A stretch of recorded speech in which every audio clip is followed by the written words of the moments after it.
Well, thank you, Darren. It's incredible to see what you guys have accomplished in the past 10 years. It really is unbelievable. It's a pleasure to be with you today. My name is Jesse Allen. I'm the Vice President of Marketing and Communications. Stumble over communications, that's perfect. And I am so excited to share the stage today with Dr. Brian Dixon, our Senior Vice President of Research and Development. Hey, good morning, everybody. This tagline here, flip the switch, feel better, do more. It's a simple tagline, but is the embodiment of the Protandim family of products, which is the intentional use of cutting-edge science that allows us to activate the body's natural processes to optimize health and well-being, allowing us to feel more energy, more motivation, more strength, and more cognitive ability, so that we can both participate in and excel at the activities we enjoy. It is the heart of LifeVantage. It's what sets us apart and is what gives us our competitive advantage. This morning, we're going to take a deeper dive into this competitive advantage. We're going to transform this stage into a classroom, and we're going to let Dr. Dixon teach us for the next 30 minutes. And along the way, we're going to accomplish a couple of things. One, we're going to provide an overview of the science that guides and directs the Protandim family of products. Two, we're going to highlight the fundamental purpose of each product in the family. Number three, and this is what Darren was just alluding to, Dr. Dixon is going to reveal new data that he has discovered for each product in the family. And finally, we're going to give you a few more details and insight about the newest addition to the Protandim family, the Protandim NAD Synergizer, and all of the synergistic nature effects of the three products and how they complement one another. All of this is going to be accomplished as he educates us on cellular signaling, nutrigenomics, and the theories of aging. So are you ready? If you're ready, say yes. Perfect. That feels good. I kind of feel like Rachel Jackson right now. Buckle up and get ready. Our professor is ready to teach. Dr. Dixon. Hey, thanks. Thanks so much, Jesse. I'm going to be over here on my stool. Yeah, you can. Why don't you take 30 minutes off? Everyone ready for a little science school? Yeah? Awesome.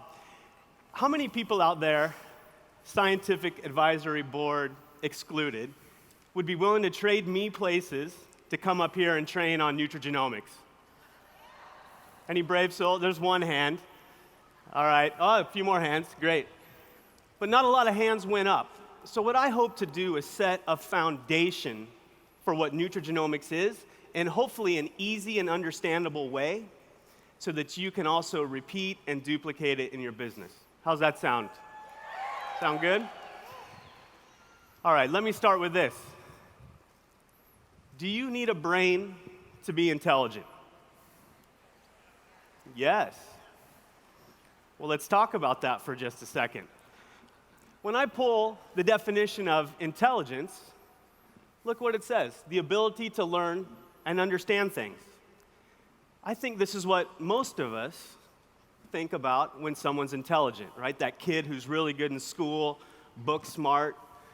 But what surprised me is that second part of the definition, the ability to deal with new and difficult situations, okay? So think about that for just a second. I'm going to show you a video, and we're going to go from just single-celled organisms into insects and then into some higher organisms. And I want you to look at excuse me, if you can go back and play that, that was my fault. But if you will think about all the behavior that's going on in these different organisms, this single cell doesn't have a brain. Does it need a brain to be intelligent? How is it bouncing around that microscope slide, interacting with its environment, looking for food? It doesn't have a brain. How about this amoeba spreading out, looking for food, right? Here's an immune attack on a parasite. How do our immune cells know how to do this? Here are yeast growing, dividing. How do they know how to do it? Think about a plant. If I put a seed in the ground How do those roots know to grow down and those leaves know to grow up? Plants can even respond to touch. Did you know that? What about sunflowers? How do they know to follow the sun through the course of the day, and in the night they reset themselves so they're facing the sun when the sun rises? We've all seen bananas rot on our countertops. This is a very interesting example. Plants clearly don't have a brain, but here they are feeding on an organism that has a primitive brain. How are the plants outsmarting those organisms? It's incredible. Ants, they follow these trails. How do they know? These ants are actually farming those leaves to grow a fungus that feeds the colony. Amazing. Ants are farmers. Forgive me if anyone's squeamish with spiders, but spiders spin a brand new web every single morning. It's where they catch food, it's where they store their food, and it's even what they call their homes, okay? Probably an Australian spider. Sea stars, we think about them just sitting on the seafloor, not moving around, doing anything. But look, they're interacting. This octopus, it's gonna instantly change color when it comes across a threat, and then mimic a fish and swim away. How do they know how to do this? Amazing. Honeybees, an incredibly complex behavior. So one of the sisters from the hive has been out foraging for food. She comes back to the hive, and through this little dance, communicates to her sisters where food's located, exactly what it is, and how far to fly. It's amazing. How do they know how to do this? In fact, they're changing a gravitational compass into a solar compass. How do they know how to do this? The chameleon, is it thinking about changing colors?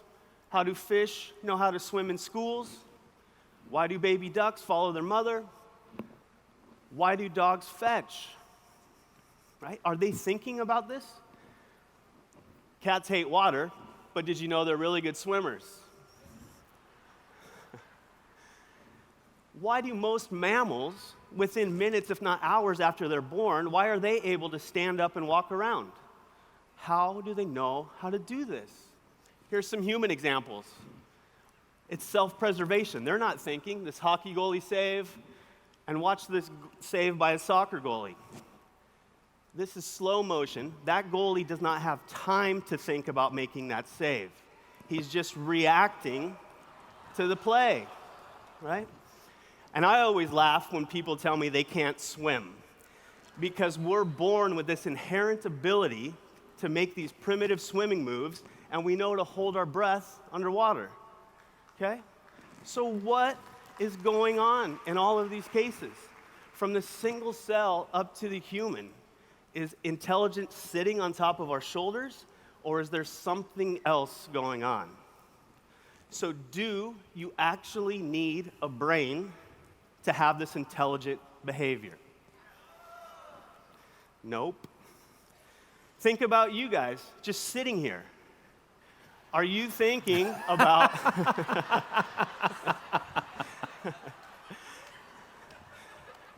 Are you thinking about the blood going through your veins? Are you thinking about all those nerve impulses? Are you thinking about your breathing? Are you thinking about digesting the breakfast that you had this morning? If you were fortunate enough to get a workout in, are you thinking about your body repairing those muscles and building up those bones? Or is it just happening? It's just happening.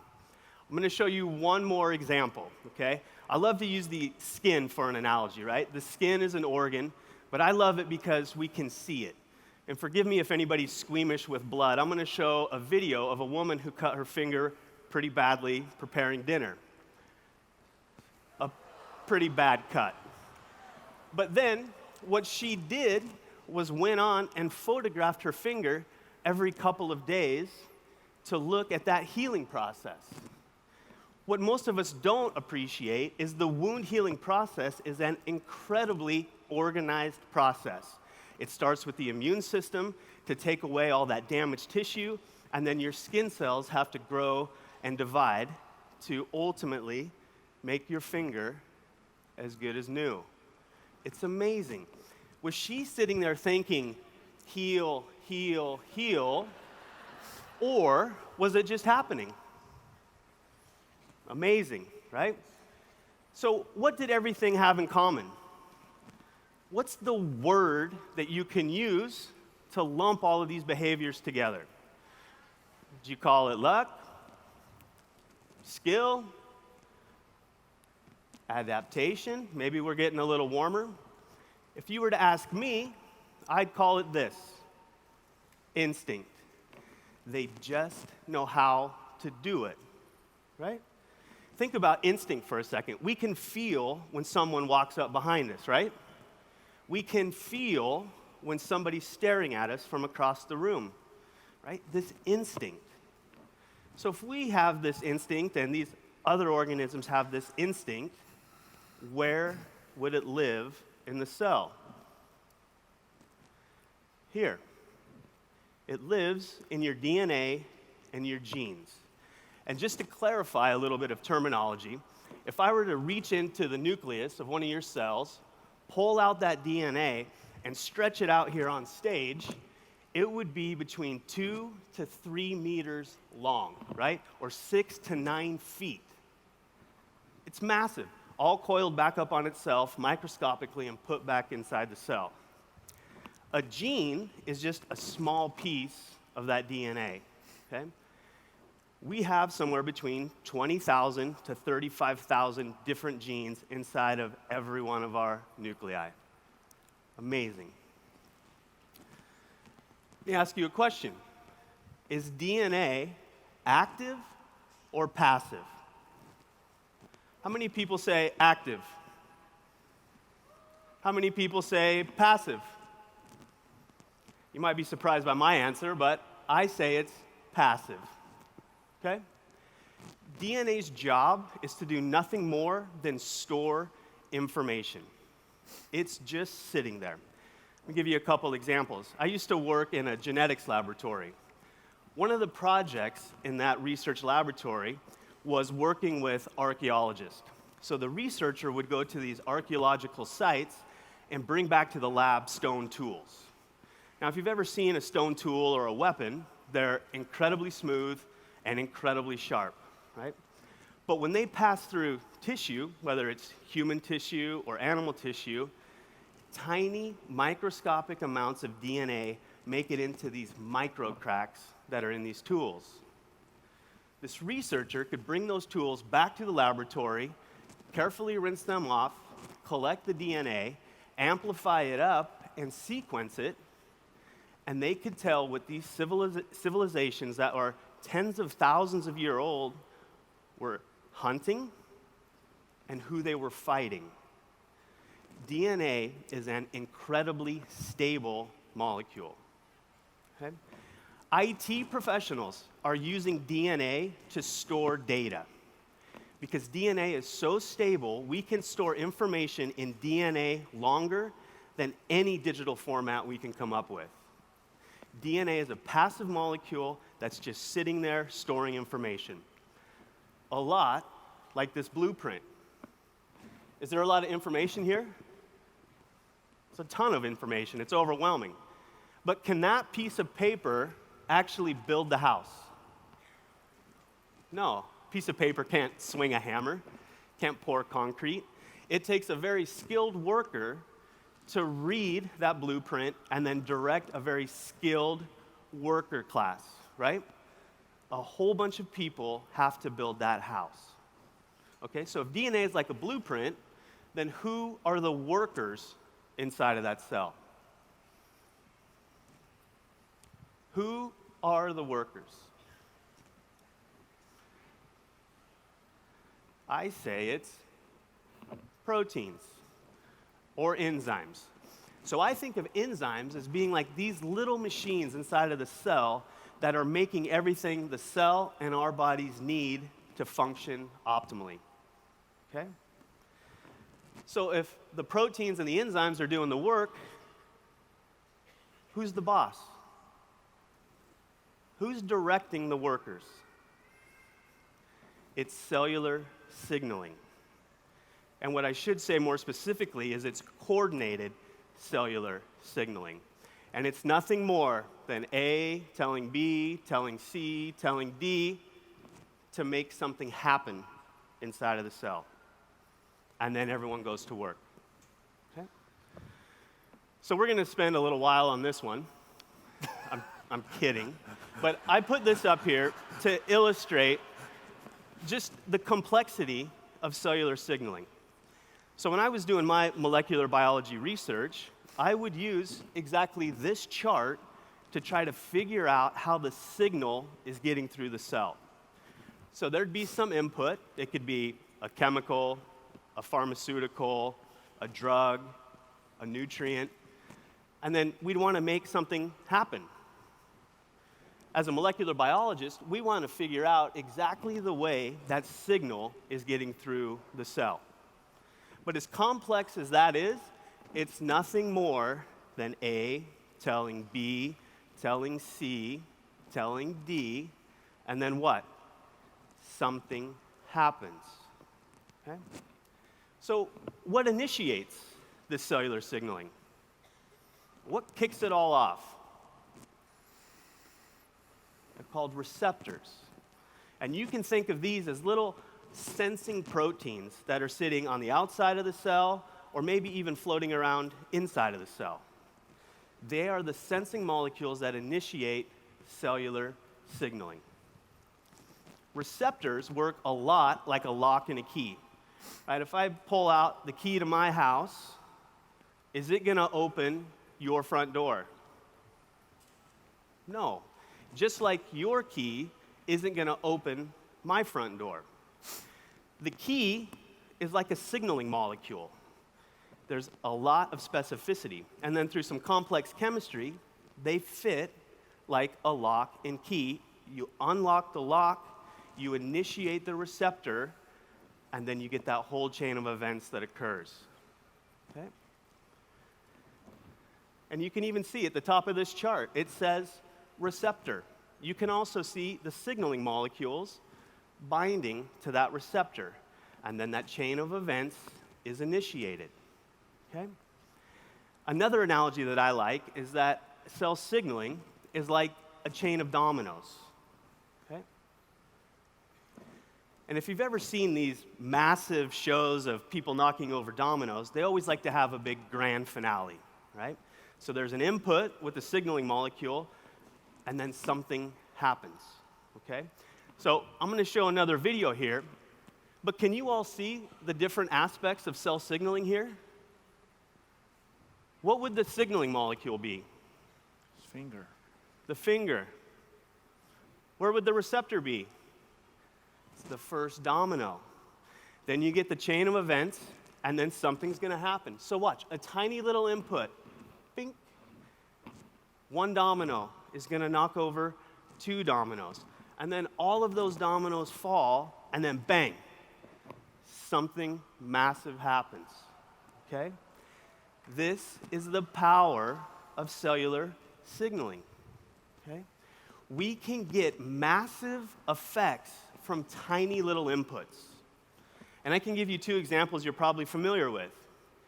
Think about a bodybuilder.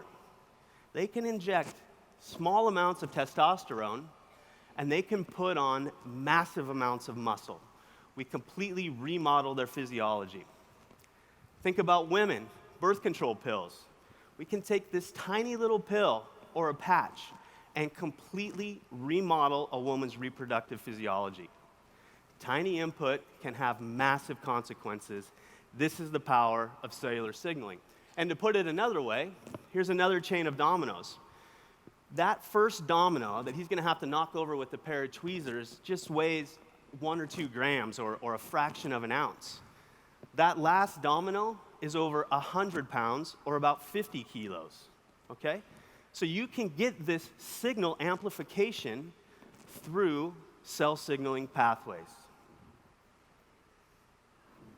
It's amazing. This is the power of cellular signaling. This is what's coordinating cellular function. So then, what would the purpose of these cell pathways be? Well, do you remember that second definition of intelligence? To react and respond to their environment, their internal environment, their external environment, and maybe what's going on somewhere else in our bodies. Okay? So is that not a form of intelligence? This is where that instinct or that intelligence is living. And it literally doesn't matter which cell signaling pathway I put up here, they're all working in the same way. As complex as they are all working in the same way. So now, what about nutrigenomics? For me, the seminal work is here. Have you ever heard that chocolate, and that nasty dark chocolate, is actually really good for your cardiovascular health? Yeah. But why is that? And this was exactly the question that these researchers wanted to answer. Why is chocolate so healthy for us? So these researchers go in, they pull out the different compounds from chocolate, and they start to investigate them. But to their surprise, they found two things. One, these compounds aren't actually that abundant in chocolate. So they're present in low concentrations. Moreover, they found that when they give these compounds to people, they are very poorly absorbed. So if there's not a lot of them to begin with, they're not bioavailable, how can they be having such great effects? This is what they sought to answer. They found that one of these compounds from chocolate can't make it into the cell. So it's not even getting in to where it can do any good.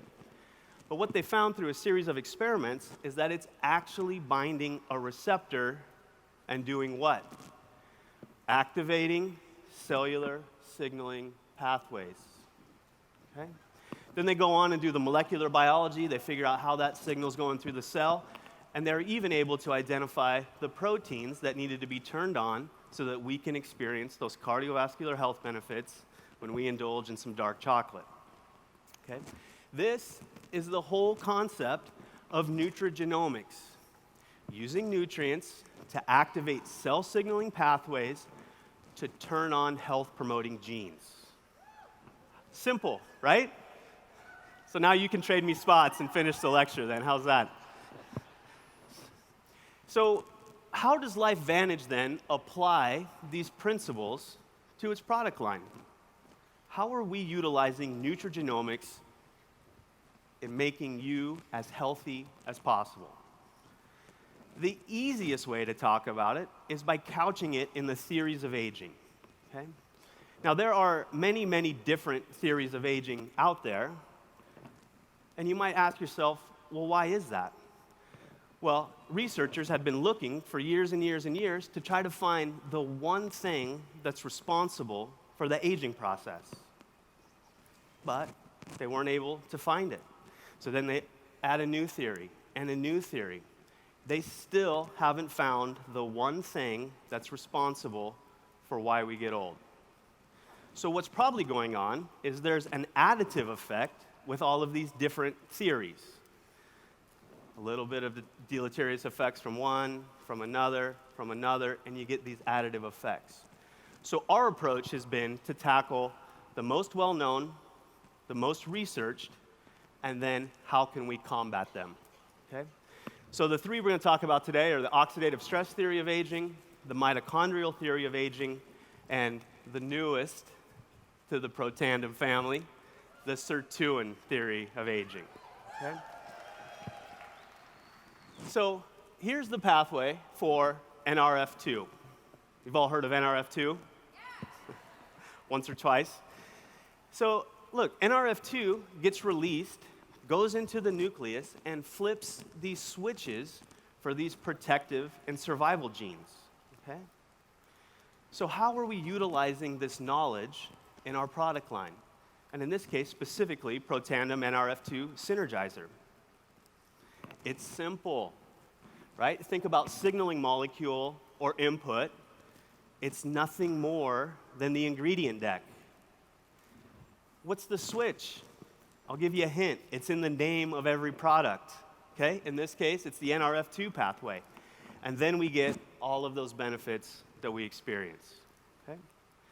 So both Darren and Jesse have talked about some new data that we got back. Okay? So we were asking the experimental question, if Protandim NRF2 Synergizer is working as advertised, can we measure it? So NRF2 is going to go into the nucleus, and can you see it's going to turn on genes? We looked at 2 of those genes, and the names don't really matter, but it's NQO1 and heme oxygenase, right? 2 of these pro-survival genes that are regulated by NRF2. So if Protandim NRF2 Synergizer is working as advertised, we should see those genes turned on, right? Well, look what we found. In just 24 hours, we saw a 40% increase in NQO1 and a 51% increase in heme oxygenase. The products are working as advertised. How about the second theory of aging, the mitochondrial theory of aging? If you're not familiar with what the mitochondria are, they are the powerhouse of the cell. Okay? They are literally generating all of the energy that we need to function every second of every day. They are so important to our health and well-being that if I were to take somebody, snap my fingers, and shut off their mitochondrial function, they would be dead in a matter of seconds. That's how much energy we're consuming. The most toxic compounds on Earth work by shutting down mitochondrial function. Okay? They are essential for our long-term survival. Okay? So what's the mitochondrial theory of aging?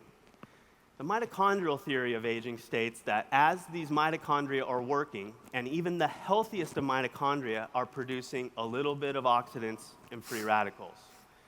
So those oxidants and free radicals are working back on the mitochondria, causing damage, and you start to get this vicious downward spiral. The mitochondria are also particularly susceptible to other insults and oxidative stress and free radicals. So you can see it just continues to viciously spiral downhill. As we age, the mitochondria don't work as efficiently, and they produce even more free radicals and antioxidants. So we were asking the questions, were there things we could do to promote mitochondrial health? The gene that's been shown to regulate mitochondrial health and mitochondrial turnover is called what? NRF1, the name of the product. So again, if we come back to our framework, the signaling molecules or the input are the ingredients. What's the switch? The NRF1 pathway. And then all of those health benefits related to mitochondrial health. So again, if we come back to our scientific framework, and Protandim NRF1 Synergizer is activating the NRF1 protein, we should be able to measure the genes that are regulated by NRF1. So interestingly, NRF1 actually regulates itself. So when it's active, it turns on more of itself. And then another important protein called PGC1 alpha that's been shown to help with mitochondrial turnover. Okay, so we're moving the bad ones and putting good ones back in their place. Okay? What did we find? We found that Protandim NRF1 Synergizer could increase the NRF1 gene by 65% and increase PGC1 alpha by 71% in just 24 hours. The products are working as advertised. Let's talk about this latest theory of aging to LifeVantage, the sirtuin theory of aging. Hold your hats, here we go. There's a family of proteins called the sirtuins. The sirtuins are so interesting because when they're activated, we get a number of health benefits that result. So up on the screen, I've really simplified this, but one of those is called autophagy. This is known as cellular cleanup. So you can literally think of this as being a little vacuum cleaner moving through the cell that's picking up all the garbage that accumulates over time and as we age. And then we talk about balancing a healthy inflammatory response, and you get this whole host of health benefits that ultimately result in healthy longevity. Okay? The problem is sirtuin activity declines by 60% as we age. So what can we do? We looked at sirtuins, and we asked the question, what's the thing that's been shown in the scientific literature to best activate sirtuin activity? It's a phenomenon called caloric restriction. Now, this isn't just a little diet. We're talking about drastically reducing the number of calories that you and I would eat every day. We would only be able to eat about 700 to 800 calories every single day if we want to activate sirtuin proteins. Does anyone want to eat 750 calories the rest of their life? No, it's a miserable existence, okay? So caloric restriction activates it. More research went on, and they found something very interesting. There was a molecule called NAD that is required for that sirtuin activation, okay? So under caloric restriction, what's been shown in terms of increasing sirtuin activity? There's a 94% increase in the activity of these sirtuin proteins, okay? If we want to look at NAD and activate sirtuins through NAD, we also have to look at the NAD biosynthetic pathway. And forgive me, this one is complicated. But what I want you to take away is on your left side, your body can make NAD from scratch, okay? On the right side, your body can make NAD by recycling the NAD that's been consumed in various enzymatic reactions. So 2 ways to make NAD, from scratch or through recycling.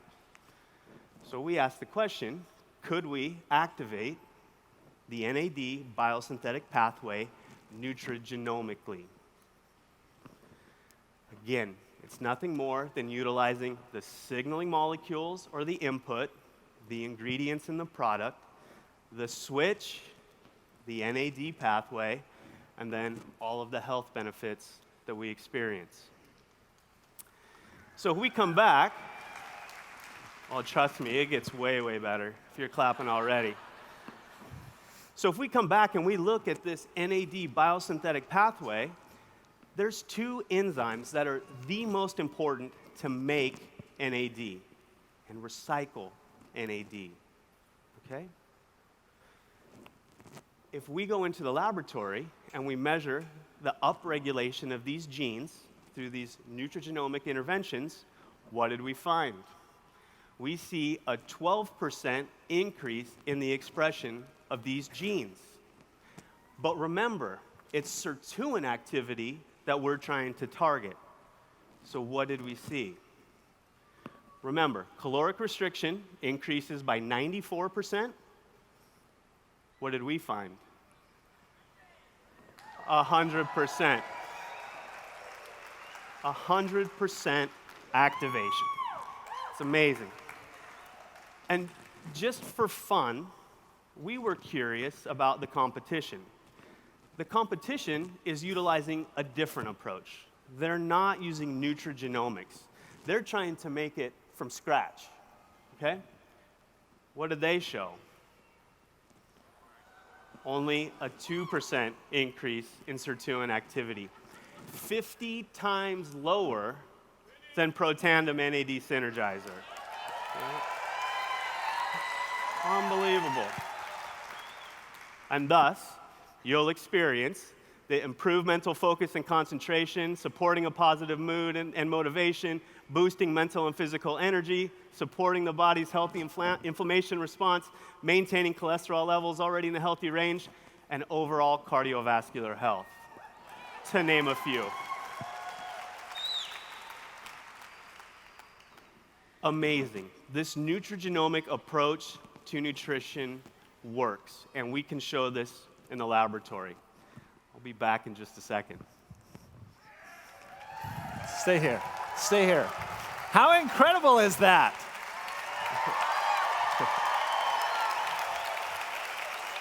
How incredible is he?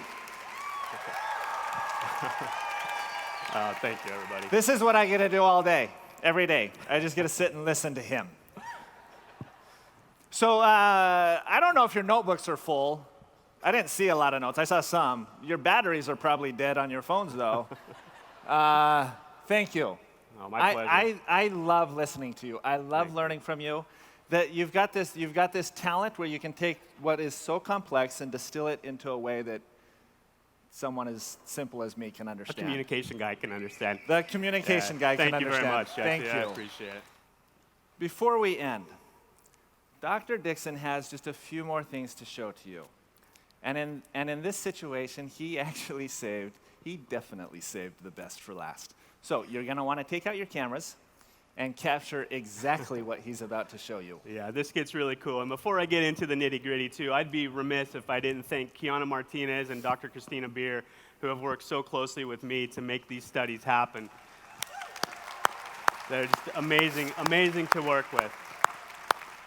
Okay, so we saw that the individual products are working amazingly individually. We had the suspicion that there was going to be a massive synergistic effect between the three products in the Protandim family. Guess what we found? A massive synergistic effect, okay? So there's a lot going on here. This is the data that I showed you for the individual products upregulating their respective genes. But what did we find with the Tri-Synegizer? For NQO1 in the NRF2 gene family, a 78% increase in that gene, or an additional 83% increase. Okay, wait. So on the left-hand side, I'm looking at the product individually, The product 40%. individually. That's just NRF2. And then if I use all three products in the Protandim family, Tri-Synergizer 78%. increase. Shut the front cool. door. And then look what happens when we get into heme oxygenase. A massive additional increase in heme oxygenase. So much so we had to break that bar. It'd be up through the ceiling on the screen. Or an additional 1,500% increase. Do you see the synergy? NRF1, it increased to 90%, or a 38% increase over the single product alone. PGC1 alpha increased to 120%, or a 69% further increase. How about the NAD genes? Look at this. The first one, we saw it increase to 128% for an almost 1,000% increase in the expression of that gene. And then, are you ready for this? Look at this. That other NAD gene went up to 227% for an almost 1,800% increase. That's the excitement. So, can you see the power of utilizing the entire Protandim family of products? I was up very early this morning to attend the LifeVantage doctors meeting, and you won't believe it, I got asked this question. If I only would take one product, which one would it be? What? It's kind of a goofy question now, isn't it? Wouldn't I want to maximize my health benefits? It's a no-brainer. Take the three together to maximize your health benefits. Pretty cool, huh? Perfect. As Darren wrapped up, right, you heard him talk about it. As he wrapped up, he mentioned a shift. And you can feel it now, can't you? We can all feel it. You see the potential of this product line, right? You see what it means to you, to your customers, to your organizations. The first 10 years of LifeVantage, they were truly incredible. But the reality is that they were only a mere stepping stone for what lies ahead of us right now. We have the ability, you guys, we have the ability right now to change the conversation of health and wellness, to leave a dent in this universe. And it's going to take every one of us. We have to perform better. We have to respond quicker. We have to elevate our performance literally in every way. And you guys are going to have to lead. But that's easy for you. You're all leaders. I know that because you're here. You made the commitment, you showed up, and you're here today. Now you have to go back, right? You have to go back. You have to lead. You have to inspire. You have to motivate your teams. You have to set the example. But together, we will make a difference. We're going to, with the strength of this product line, we can help flip the switch, help those people feel better in every way so that they can do more of what they deserve, more of what they are intended to do, more of what they're capable of.